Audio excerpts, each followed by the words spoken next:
Did it work?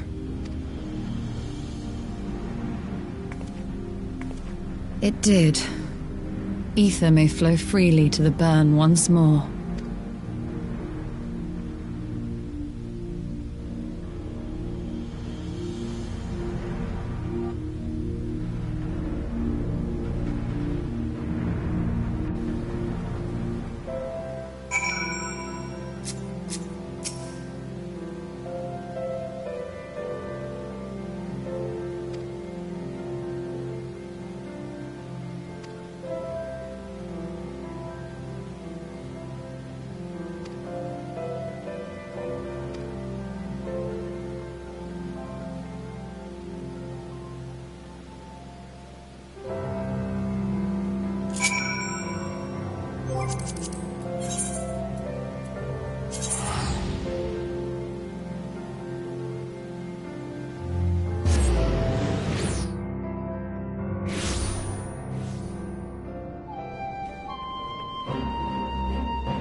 Mistress Lyse, Commander Aldin, it gives me great pleasure to formally welcome the city-state of Ala Mhigo to the Eorzean Alliance.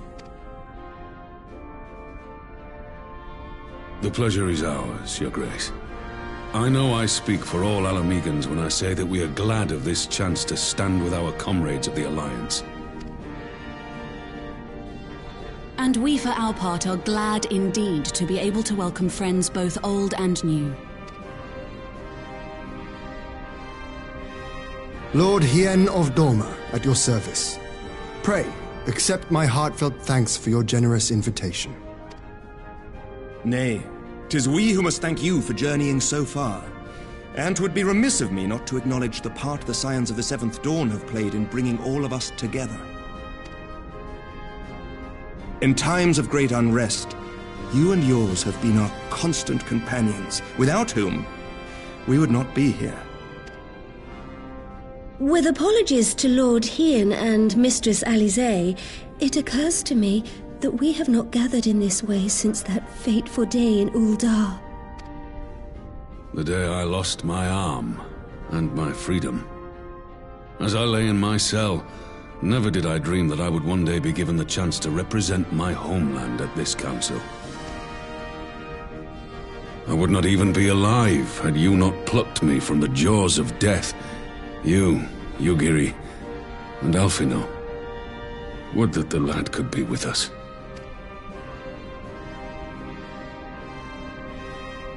I too owe my presence here to Alphinaud, in so many ways. Until such time as he returns, I mean to carry on his good work as best I can.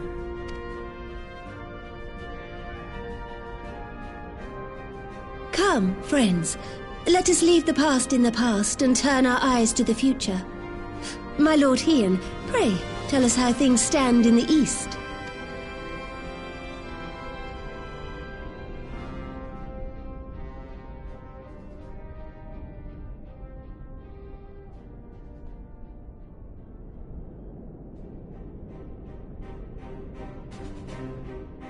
Having heard the rumors of dissent in Garlemald, I dared to dream of a peaceable solution. The Empire will not so easily change its ways. If the Garleans have a mind to take back Doma and Ala Mhigo, we'll be hard-pressed to stop them, even with the might of 6 nations. But while we lack the strength to fight the tide, a course may yet present itself, if we read the winds aright. The winds suggest but one course to me. One which leads from the sea unto the river and thence to the source of all our woes. The Ascians. Indeed. All here have felt their blighted touch. It was the bringers of chaos who nurtured the Archbishop's tyrannical ambitions. They who bestowed upon him the secrets of summoning, as they have so many others before and since. And while they remain, we shall know no peace. Our objective is clear. The question is how to achieve it. That our enemy parades about in Xenos' skin poses problems in itself, but ere we get to them, how are we to infiltrate the Empire and get close enough to strike?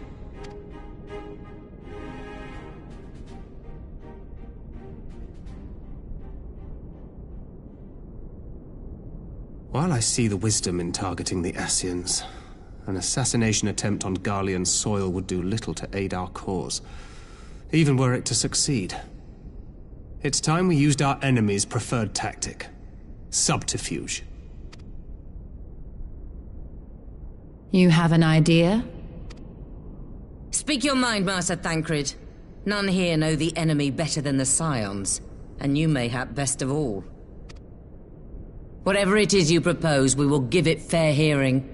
On that you have my word. Very well, Admiral. My proposal is thus. We dispatch the shinobi to Imperial territory. There, they sow the rumor that the Crown Prince perished in the battle for Ala Mhigo, and that the man parading around is in fact a corpse inhabited by a servant of darkness.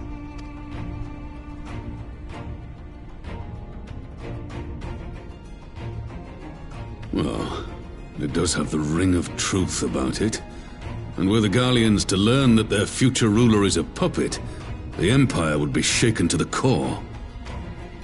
But at the risk of sounding stupid, would they actually believe such an unlikely story? I didn't. Ordinarily not. But prior to his miraculous recovery, rumors of Xenos' death had already begun to circulate around the Empire. Ultimately, however, what the masses believe is not our chief concern.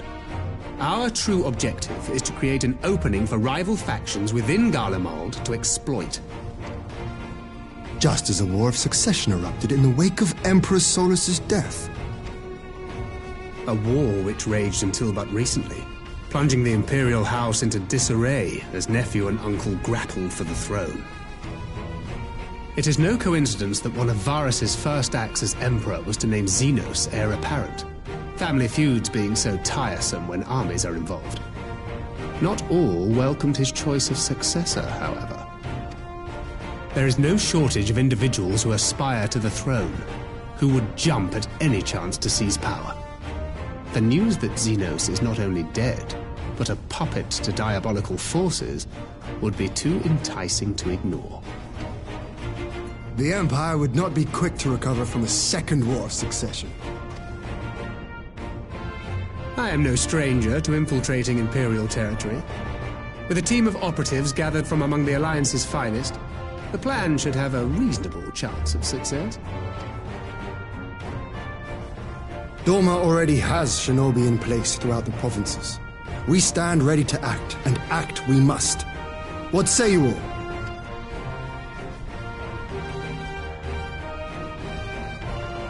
I'm for Master Thancred's proposal. We shine a light upon the Ascian and test the Empire's unity. 'Twas his plot that scuttled Doma's negotiations, was it not? Why then, if we can eliminate him, there may yet be a chance for peace. Let us wage this war of subterfuge, that we may one day lay down our arms. Gods know we never will while the Ascians remain.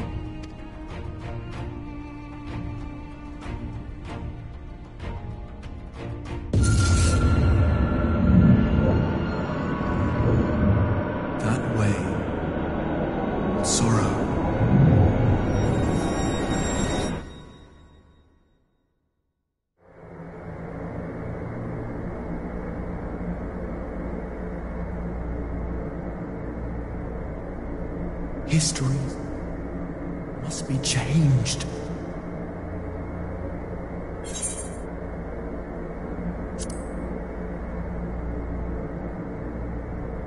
Ahead looms a calamity.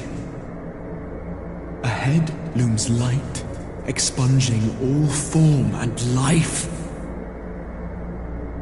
Twin dooms only you can forestall. Only you. What's the matter?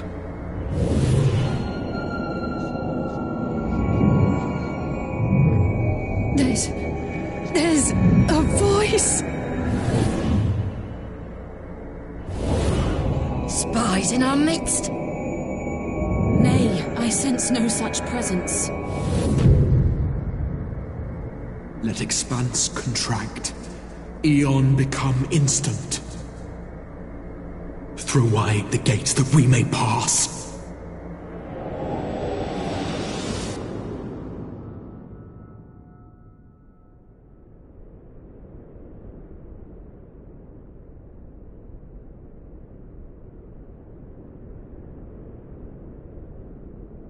Is it over? Master Thancred!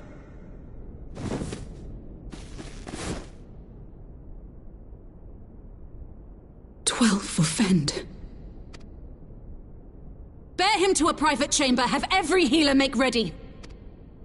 Swiftly!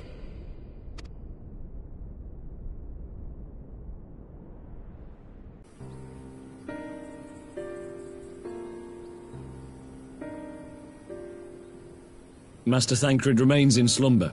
Though his vital signs appear stable, he's unresponsive. What could have done this? And why just him and not the others? I'm afraid we could not identify the cause, my lady. Our examinations revealed no wounds, nor the presence of any poisonous substances. Gods, that only makes it worse. You're to let us know the moment there's any change, all right?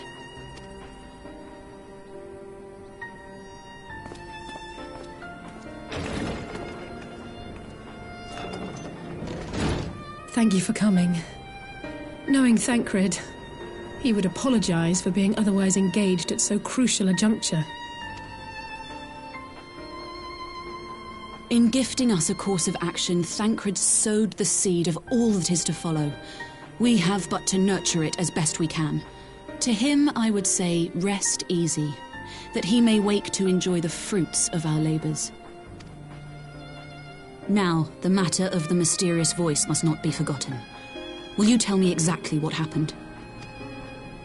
Alize and I heard a voice in the moments before Thancred collapsed. It was accompanied by a severe headache, as if something were clutching at our minds. Did you experience the same thing?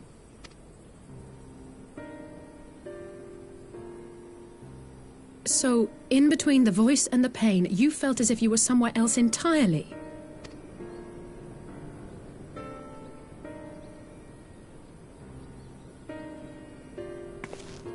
Your testimony confirms my suspicion. That which you experienced was, I believe, your soul being plucked from your flesh. Called. Called?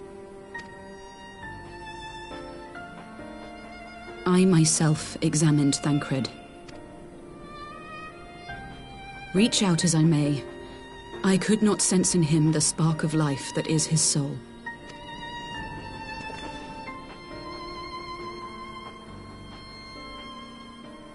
That Thancred alone was stricken so is likely due to his heightened sensitivity to the effects of ether, a consequence of his prior possession by the Ascian Lahabrea. The owner of the voice, whoever it may be, reached out to you, called your souls, and in so doing, caused you and yours such pain. But if that's true, where exactly are we being called to? I know not. Yet one thing is plain. Whoever waits for you on the other side is possessed of a power unlike any I have ever known.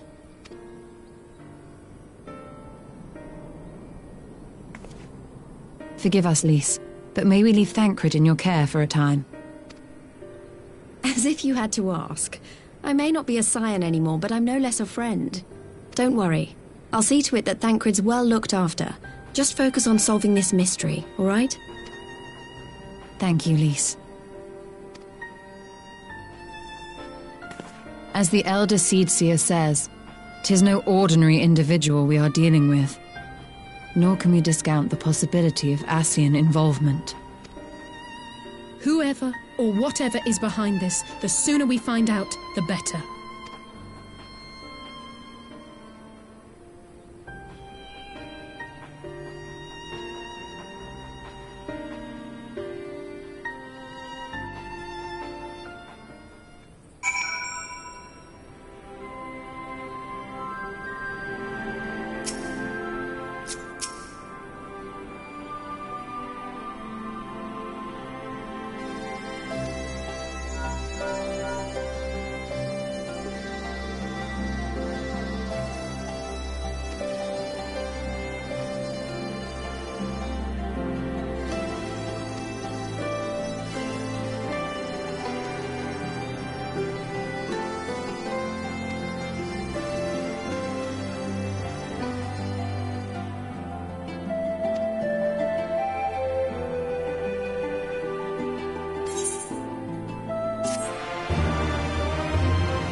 Urianger!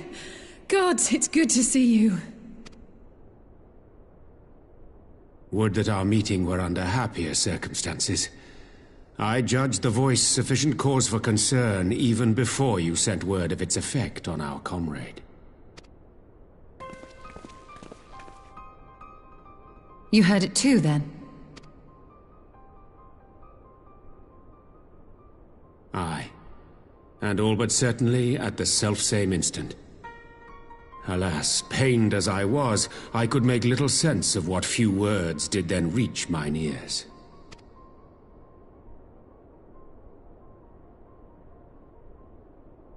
Who do you think is responsible? Could this be the Ascians doing? That I cannot say. Not when so little is known.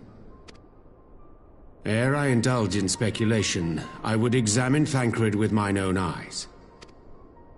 To Alamigo, then, without further delay. One other thing. During my visit to the Far East, I observed a strange phenomenon.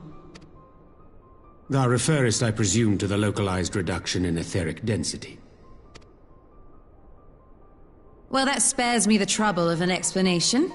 Yes, I noted precisely that at two apparently unconnected locations. I take it the phenomenon is not limited to the Far East.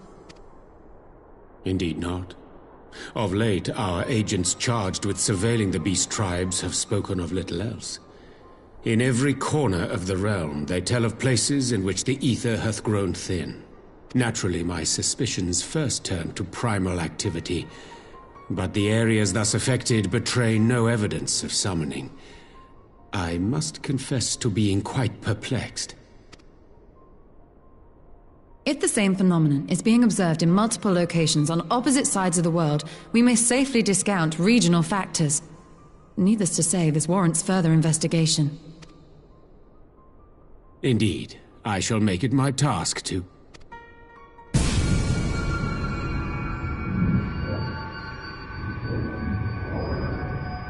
The voice. It calleth to me once more.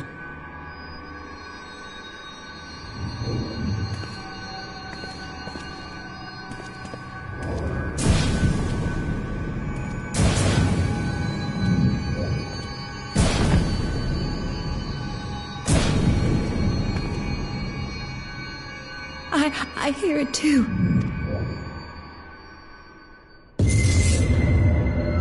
Only you. Only you.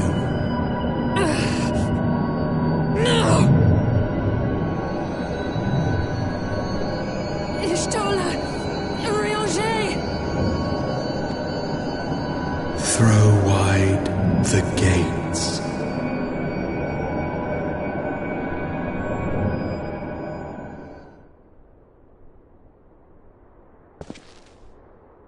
No! No, this can't be happening!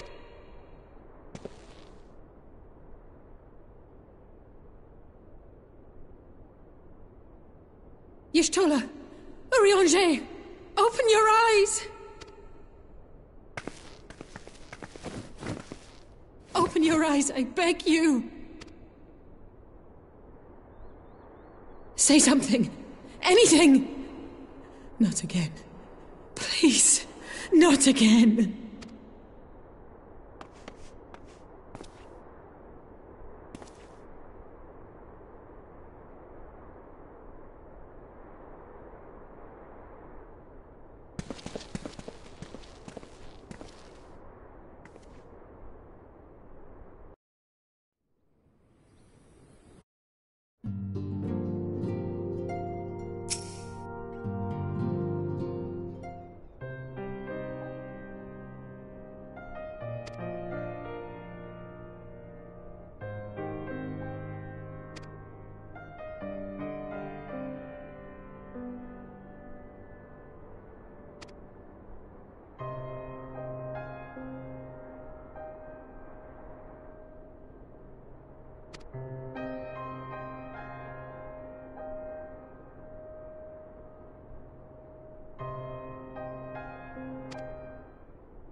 Here he is, my lady.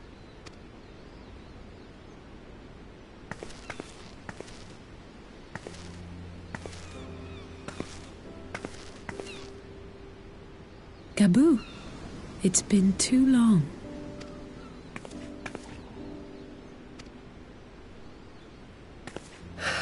I'm afraid there's been no change.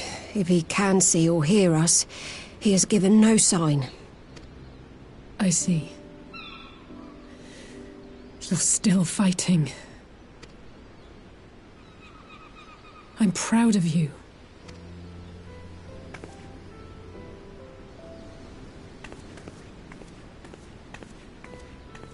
We promised that we would come and visit you together, didn't we? Alphinaud and I. I'm sorry that we haven't managed that yet. You know, with the three of us like this, does it not remind you of that night? Of the stars beyond count twinkling in the heavens? I was feeling pretty low back then. Powerless. But I knew that my brother was close by if I needed him, and that the others would be waiting for me back at the Rising Stones. Not like now.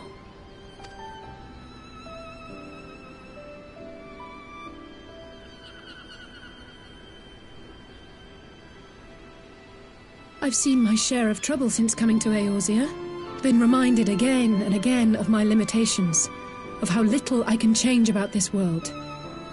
And I've come to know the sorrow of parting all too well.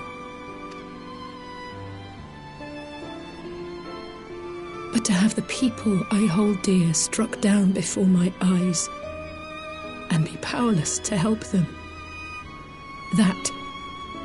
that I cannot bear.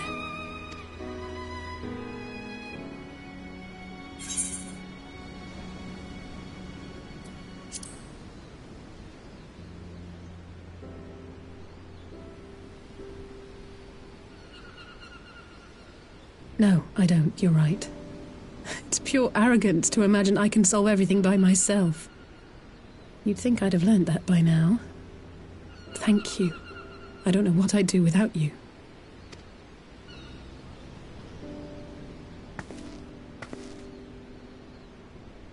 Well, that's more than enough brooding for one day. Come on. We have friends to save.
The Populares no longer present an obstacle. Now is the time to bring the Empire's might to bear. A word from your Radiance is all it takes. But one word, and the Imperial army will fall upon Ala Mhigo as a pack of bloodthirsty wolves and tear the feeble nation apart.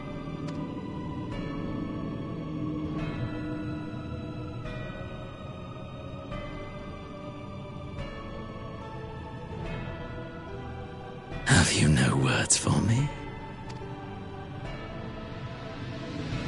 Despite the lengths I go to, an emissary playing the part of a fool. When first I took this face, I swore to use all of my knowledge, all of my power, to further the cause of the Empire.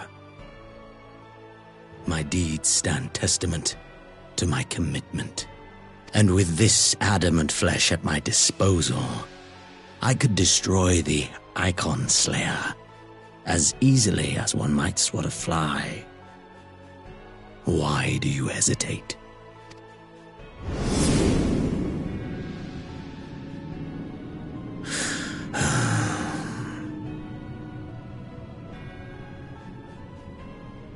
Our enemy is resourceful. Though victory is certain now, it will not remain so indefinitely. Deliberate if you must, but be quick about it. We'll speak again when you have unburdened yourself of doubt. Until then, I take my leave, Father.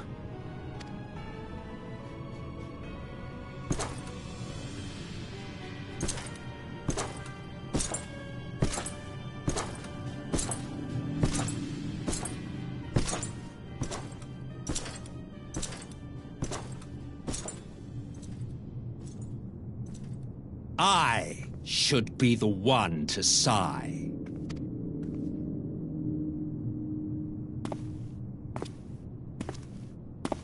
I played my part to perfection.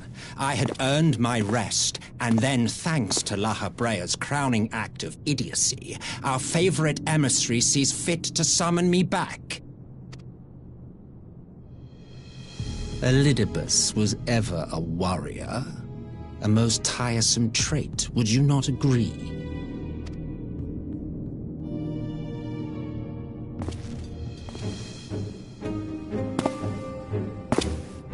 What? Have you no words for me either? No matter. I've long grown weary of this mummery. Now, my dearest grandson, let me remind you of your place in the simplest of terms.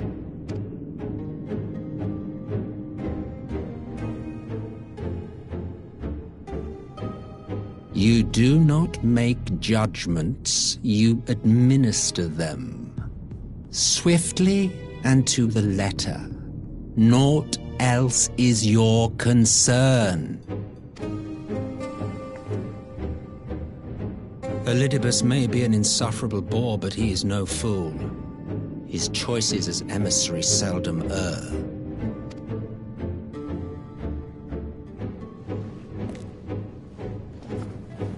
If aught threatens the balance twixt light and dark, it falls to you to remove it. Be it by your own hands or by your armies, you have ample means at your disposal.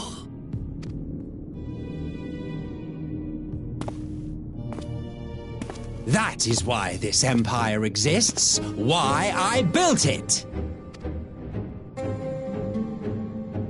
Oh dear, have I touched a nerve? You always were an easy one to read. I pity you, I do. As they say, ignorance is bliss.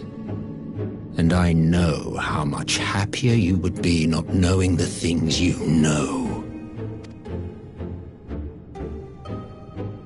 The Founding Father was an Ascian, and he created the Empire solely for the purpose of sowing the seeds of chaos.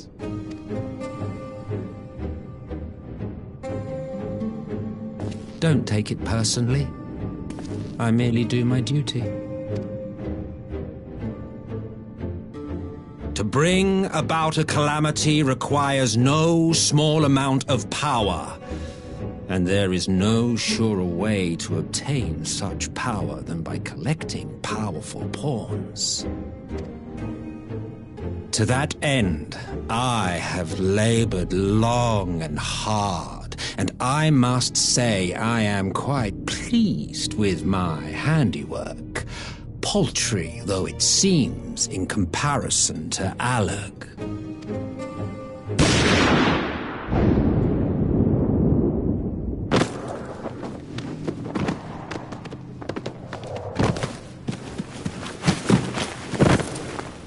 You fiends are overfond of your own voices.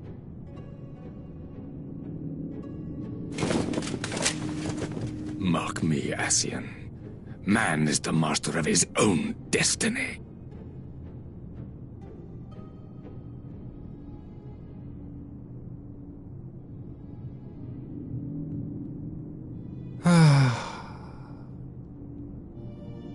Such a waste of time and energy, both yours and mine.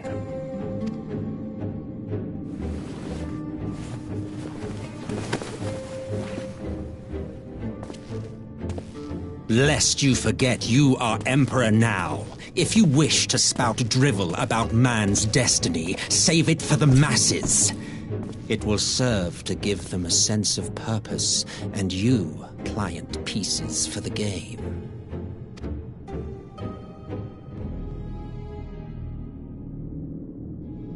Oh, do stop sulking, boy. You, of all people, should understand. Ours is a struggle to restore both mankind and the world to their rightful state. Viewed thus, our goals are one and the same.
I'm glad you've come, though I'm afraid there's little in the way of good news. After you left, we reached out to both the Alchemists Guild and Stillglade Fane and attempted all manner of treatments. But the results were always the same. Whatever the answer is, it's not alchemy or conjuring. Why did it have to be Y'shtola and Urianger and not me? Out of all of us, they are the ones who could feasibly have solved this puzzle. And Elfino's still missing. God, it's all going wrong. Where do we even start? A grave situation indeed. Might I be of some assistance?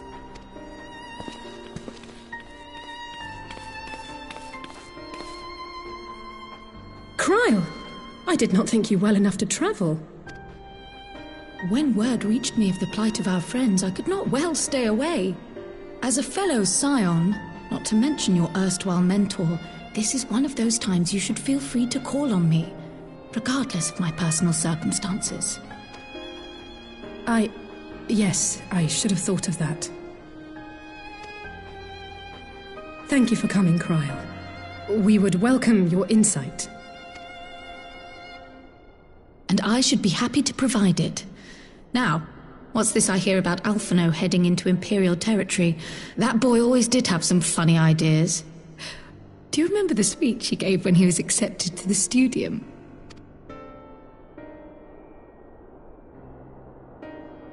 My life's goal is naught less than the salvation of this star.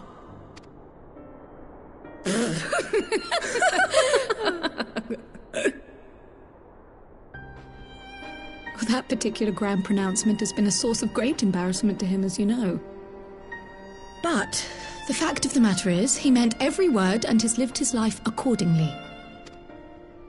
Yes, he remains altruistic to a fault, but I'm worried he was too fixated on his goals to see the dangers, as has happened before. You needn't be so concerned. Though his values remain the same, Alphino is not the blinkered boy he once was. Slowly but surely his eyes have been opened. Thanks to a certain someone.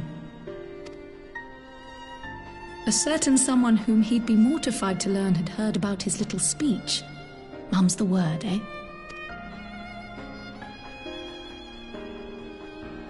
Right, I'd better have a look at our patients. They're in the infirmary, I assume. I'll need absolute quiet, so it would be best if I did this alone. If you'll excuse me.